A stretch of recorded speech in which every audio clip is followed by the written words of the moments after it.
He's here for an exclusive. How you doing? Vic Mensa, thanks for being here. Thank you for having me. Why are you tackling this in your music right now?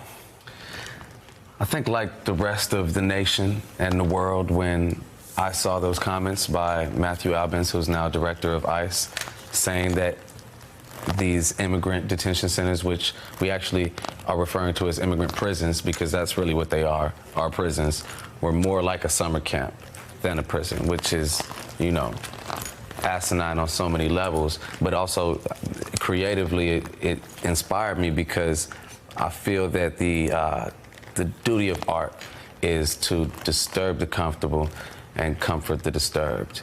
And this is a situation where you have a lot of people way too comfortable about atrocities that are being exacted upon children. Then you have a whole other side of the nation that is very disturbed by this. You know what I'm saying? So musically, I wanted to marry these worlds, and being that my father is a Ghanaian immigrant, and I have, you know, I owe my existence to immigration. I think that the fear of immigration that has existed in American history from the first day, I just find it to be wrong. Yeah, and as you say, immigrants can come from anywhere. Human rights are important because they're universal. But you didn't just write the song. You're behind the video that people see is, right, as you say, quite disturbing, but also quite a choice. Why is it mostly white children that you right, imagine in those cages? Yeah.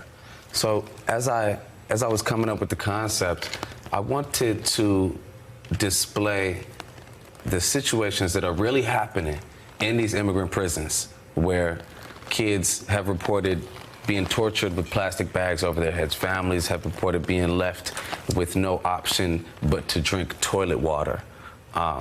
Kids have been sexually assaulted.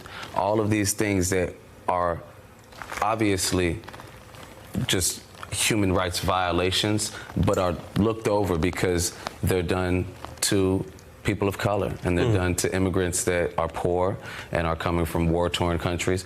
None of those things would be allowed to fly were it America's prized white children at stake. That's powerful when you put it like that. And so you are hoping that people watch this video and they feel how? I'm hoping that people watch this video and they think about how immigrants are treated in this nation. They think about how people of color are treated in this nation, and also that we can make the through line, the tie-in from these immigrant prisons to mass incarceration, you know, because let's not forget that this is not really a new issue or a new occurrence. 50% of the kids that are detained in America, American children, are black children. We have a history of Japanese internment camps, which they just turned one of those into an immigrant prison. We had American Indian boarding schools where sexual violence was rampant and cultural genocide existed. It's like this is all tied into kids being detained in Palestine. It's overall xenophobia that's just kind of dictating the way that our world is working right now. So you put that so in such a strong way. I want to ask you kind of a funny question, which is, coming out of hip-hop, how do you feel both being a messenger for that pain, as you say, it's coming out of even your own family experience, telling people you're an immigrant, and a country that is both fascinated by those stories, but also often scared of the black male story or scared of what's happening in the inner city? How do you see, like, the way you're playing that role out?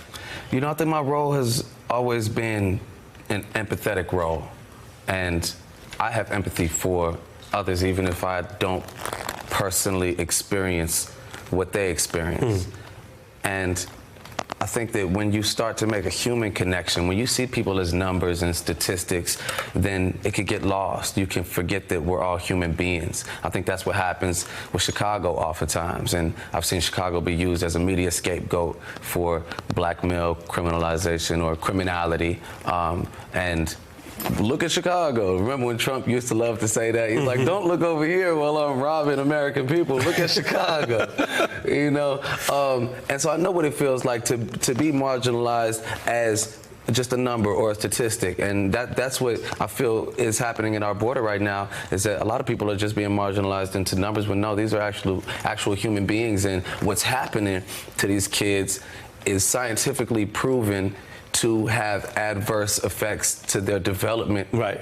as they grow. Which is why human rights experts are telling us this is literally abuse. You mentioned Donald Trump. Let's play a little bit of Donald Trump and some of the interaction he has, as you know, with the culture, because he is fixated on aspects of Hollywood and music. Take a look. We don't need Jay-Z or Beyonce. We don't need Lady Gaga. Instead of talking Puerto Rico with gun reform for Nevada, all these horrible tragedies, and he's bored and would rather cause a Twitter storm with the Packers. The Women's March this weekend, and you hear Madonna's here. Honestly, she's disgusting. It's disappointing and it's hurtful. This is the leader of the free world speaking like this. Do you think artists and celebrities have a special way of getting his attention? Well, you remember, rap used to love Trump. Yes. Trump was practically a rapper at a point in time. Like, Trump was partying with all the rappers. I mean, there were still songs being made about Donald Trump up to like 2012, 13. He used to go on G Unit Radio. Obama's not an American, he's a Muslim. And then that's when all of us were kind of like, you know, and I feel like we started to tiptoe away. But obviously, Donald Trump he's a reality TV star. That's what he's doing now on the highest level possible. And I mean, shows in the job that he's doing as far as, you know, policy and legislation. It's like this is not what he's built for. Not what he's built for. I see on your shirt, we could show here, Camp yeah. America, best summer ever. I wanted to shout this out because I did this shirt in collaboration with an organization called KIND, which is Kids in Need of Defense. So you can go to my Instagram, Vic Mensa on Instagram, to find a shirt, or represent.com. All proceeds will be donated to legal defense for immigrant and refugee children. Vic Mensa, shine a light on an issue that a lot of people care about. I think you're going to continue to get responses. Thank you for coming man. on The Beat, I man. appreciate you for having me. Absolutely appreciate you being here. Hey, I'm Ari Melber from MSNBC. You can see more of our videos right here, or better yet, subscribe to our YouTube channel below. You could have been anywhere in the world, but you're here with us, and we appreciate that.